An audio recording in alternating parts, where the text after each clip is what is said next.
Pemirsa, gempa magnitudo 7,7 yang mengguncang Flores, Nusa Tenggara Timur menyisakan duka dan kerusakan yang luas. Pemerintah dituntut bergerak cepat memastikan kebutuhan dasar warga terpenuhi dan mempercepat pemulihan wilayah terdampak. Lalu bagaimana mempercepat penanganan gempa di NTT saat ini, terutama pada daerah terisolir? Kami akan membahasnya bersama dengan PLT Kepala Pusat Data Informasi dan Komunikasi Kebencanaan BNPB, Berton SP Panjaitan, dan juga Guru Besar Fakultas Ilmu dan Teknologi Kebumian Institut Teknologi Bandung, Profesor Irwan Melano. Selamat malam Prof. Irwan dan juga Pak Berton. Selamat malam. Selamat malam. Baik. Pak Berton, mengingat status tanggap darurat berlaku selama 14 hari ke depan, yaitu hingga 28 Agustus, apa target utama yang harus dicapai BNPB dalam sisa waktu 72 jam atau golden time ini, Pak? Ya, selamat malam semua. Tentu golden time ini memang sangat penting untuk kita gunakan sebaik-baik mungkin, dan target utama kami adalah tentu pemenuhan kebutuhan masyarakat menjadi salah satu yang penting. Kemudian yang kedua, bekerjasama dengan Kementerian Kesehatan juga melakukan upaya-upaya mendorong tenaga kesehatan, obat-obatan dan peralatan-peralatan kesehatan hingga sampai ke tingkat yang membutuhkan, dalam hal ini di puskesmas maupun di rumah sakit, serta tentu dari Basarnas dengan tim gabungannya sampai melakukan seluruh rumah-rumah ataupun bangunan-bangunan yang ambruk itu bisa disisir dengan baik, sehingga tidak ada lagi yang tidak terlihat atau di-assessment oleh tim Basarnas. Jadi ini kita lakukan tentu yang pertama untuk mencegah atau menemukan orang yang masih hidup, tentu untuk dibuat menjadi dari sakit hingga menjadi sembuh ataupun bisa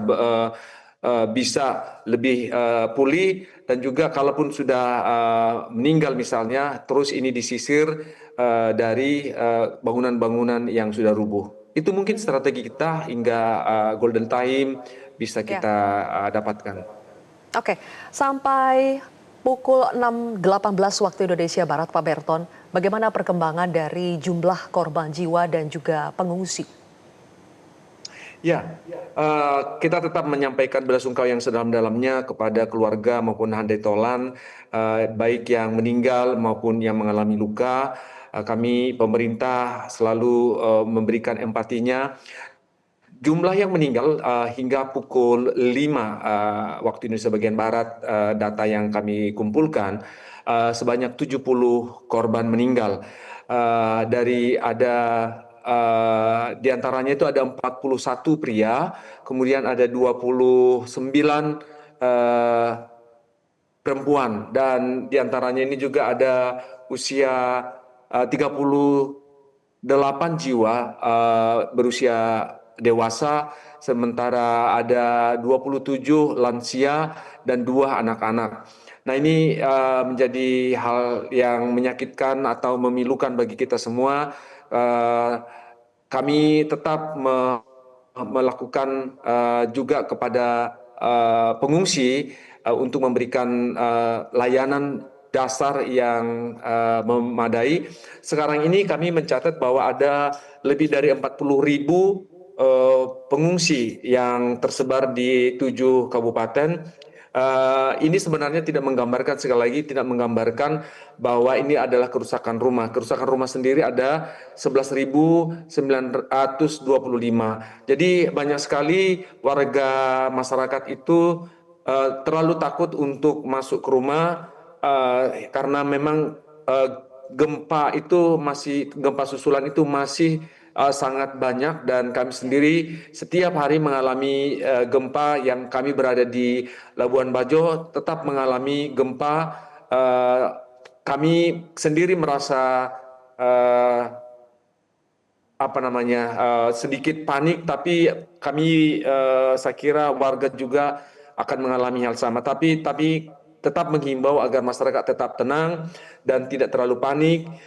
Ketika memang masih ada di luar, tetap di luar, dan jangan berusaha untuk memasuki terutama bangunan-bangunan yang sudah mengalami retak maupun sudah hampir ambruk, sehingga ketika terjadi gempa susulan tidak bangunan bisa ambruk dan tidak mengenai para warga yang kita cintai. Demikian, Mbak Zilvia. Baik, terkait dengan gempa susulan, Prof. Irwan, BMKG mencatat sampai 17 Agustus kemarin itu masih ada 1.624 gempa susulan.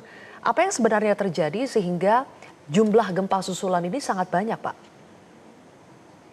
Iya, terima kasih.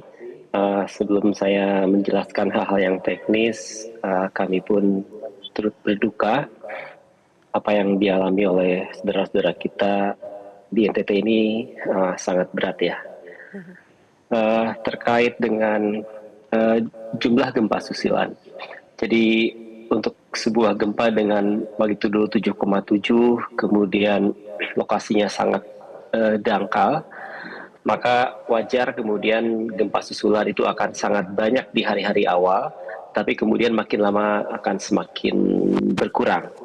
Dan terkait jumlah, sebetulnya apabila jaringan pengamatan kita lebih rapat dan mampu mendeteksi dengan magnitudo yang lebih kecil, saya rasa jumlahnya mungkin bisa 2 kali lipat sebetulnya dalam konteks jumlah.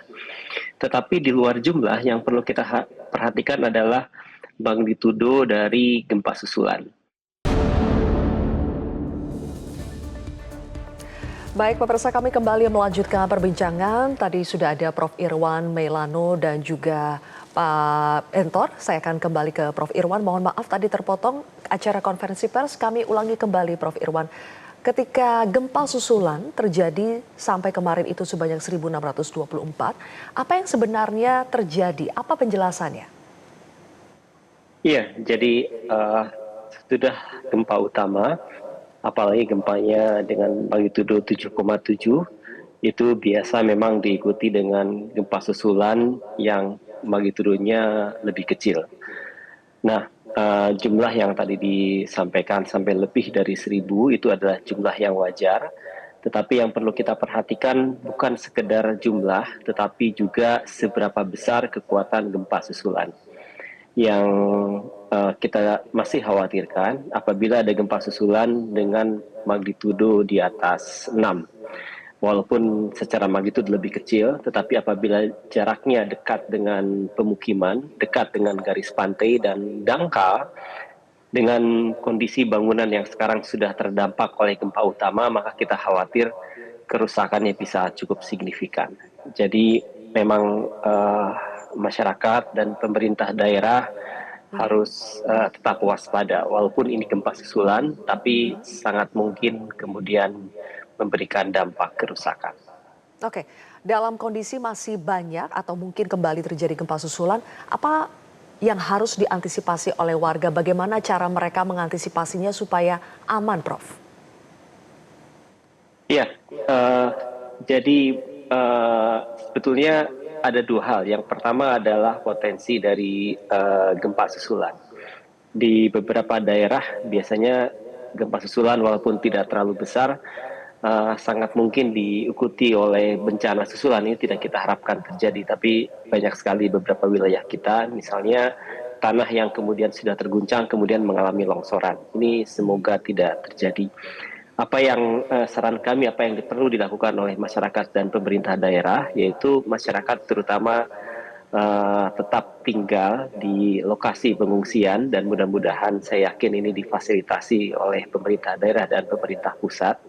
Dan kemudian menghindari, yang pertama adalah tetap tinggal di bangunan apabila kemudian bangunan tersebut sudah terdampak oleh guncangan gempa utama, jadi menemukan ada kerusakan struktural dari bangunan. Jadi sebaiknya tetap tinggal di lokasi pengungsian yang diminta oleh pemerintah. Kemudian hindari tinggal di dekat bukit yang mungkin mengalami longsoran. Kemudian hindari juga tinggal di dekat dengan pantai yang walaupun kita harapkan bisa jadi apabila gempa susulan diikuti longsoran baik di darat ataupun longsoran di dasar laut. Longsoran di dasar laut bisa sangat berbahaya karena bisa menimbulkan tsunami. Ini pembelajaran yang kita dapatkan dari gempa tahun 1992 ya. Gempa magnitudenya mirip tetapi kemudian diikuti dengan longsoran di dasar laut. Jadi tetap waspada, jangan panik dan ikuti saran dari pemerintah daerah dan pemerintah Oke. pusat serta BPBD dan BNPB. Baik, kembali ke Pak Berton. Pak Berton, sampai hari ini masih berapa banyak titik atau wilayah yang terisolir dan belum bisa didistribusikan bantuan, Pak? Ya, sampai saat ini sebenarnya tim kita masih tetap bekerja untuk mendistribusikan dan mencari data-data di mana yang masih belum bisa dijangkau oleh bantuan kita. Jadi kami belum bisa mendapatkan angkanya, tapi yang bisa kami sampaikan adalah bahwa jalan saat ini, jalan provinsi, jalan nasional yang ada di sini semuanya sudah bisa dilalui, walaupun ada beberapa titik yang masih ada 7 titik kalau nggak salah yang masih terbatas untuk dapat diakses atau dilalui. Jadi ini yang bisa kami sampaikan. Kemudian masalah kelistrikan sudah hampir 100% dan komunikasi 99% sebenarnya. Jadi tiga hal ini membuat menurut kami ini akses untuk pelayanan publik itu sudah bisa kita katakan relatif pulih. Namun demikian masih memang terdapat bantuan-bantuan yang perlu diutamakan ke daerah-daerah seperti pulau-pulau tertentu dan juga desa-desa yang memang ada di inland gitu ya. Ini kami mengupayakan saat dari kemarin melalui kapal laut sudah mendistribusikan bantuan baik itu makan maupun tenda maupun obat-obatan dan juga melalui truknya yang bisa melalui masuk ke desa-desa sehingga paling tidak ke kecamatan sehingga mendistribusikannya ini ke kecamatan nanti yang akan ke desa-desa ataupun desanya nanti datang ke kecamatan. Jadi ini metode mempercepat sebenarnya agar barang-barang kita itu tidak banyak menumpuk di pelabuhan maupun di kecamatan. Itu Oke. Mbak. Pak Berton, dengan diaktifkannya ada posko barat di Labuan Bajo dan juga posko timur di ND ya. Bagaimana BNPB membagi komando supaya penanganan di pulau terluar seperti Pulau Paluwe itu tidak tumpang tindih, Pak? Ya, jadi kita itu memang di NTT ini ada 2 pos Aju, namanya pos Aju. Yang pertama itu di Labuan Bajo, itu meliputi Kabupaten Manggarai Barat, Manggarai Timur, kemudian Ngada, dan ini wilayahnya itu relatif dekat satu sama lain sehingga mempermudah secara akses nanti ke bagian-bagian yang terdampak. Sedangkan yang kedua ada di Maumere, yaitu lebih kepada nanti di Flores, Ende, dan Sika, juga Nage Keo, sehingga nanti ini bisa prosesnya lebih cepat. Jadi ini memang salah satu strategi kita untuk memperpendek jarak dari tempat staging area ke tempat warga yang mengalami terdampak.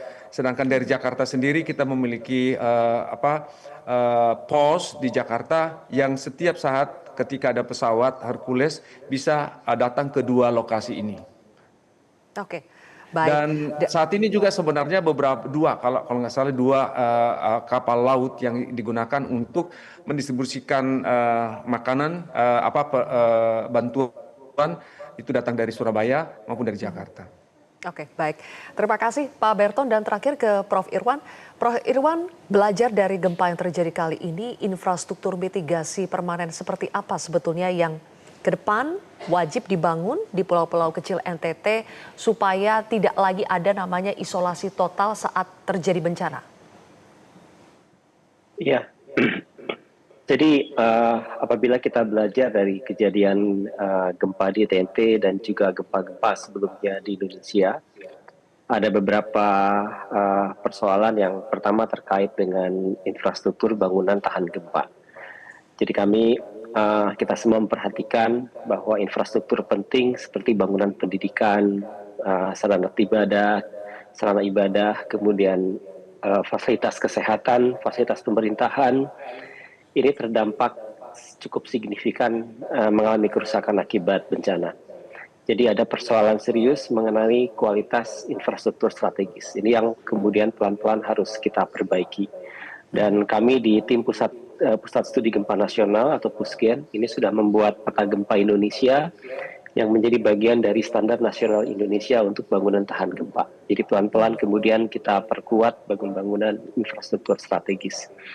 Kemudian yang kedua adalah strategi mitigasi yang mempertemukan antara kebijakan pemerintah, jadi pengarus utamaan pengurangan risiko bencana di dalam pembangunan, termasuk juga kebijakan pembiayaan risiko bencana, seperti pooling fund bencana kita perkuat, tetapi kemudian di level komunitas kita pun harus memperkuat kapasitas dari masyarakat, termasuk penguatan kapasitas masyarakat berbasiskan pada kearifan lokal. Jadi masyarakat pada saat terjadi bencana kita harus memiliki sistem distribusi, dan ini bisa jadi unik di Indonesia karena negara kepulauan, sistem distribusi yang bisa menjangkau pulau-pulau terluar. Seringkali pada saat sesudah bencana ketika peringatan ini dikeluarkan tetapi kemudian infrastruktur listriknya malah tidak bekerja.